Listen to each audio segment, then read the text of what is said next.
आपापल्याला हात लावा, हलकासा हात लावा.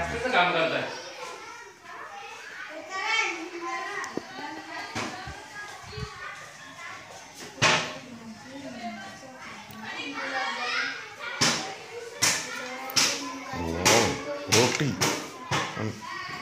सब्जी सब्जी कशाची आहे ग? कशाची आहे? लोणचं पण आहे. अरे वा, क्या बात आहे. कशाची आहे ग भाजी? मटकीच आहे का? ही कोणती मटकी आहे? बाजूला काय आहे ते? लोणचं, कांदा आणि मिरच्या. मिरची कोणती? हिरवी आहे? कच्ची आहे का? नक्की? आवाज काढ एकदा. आवाज पाहा.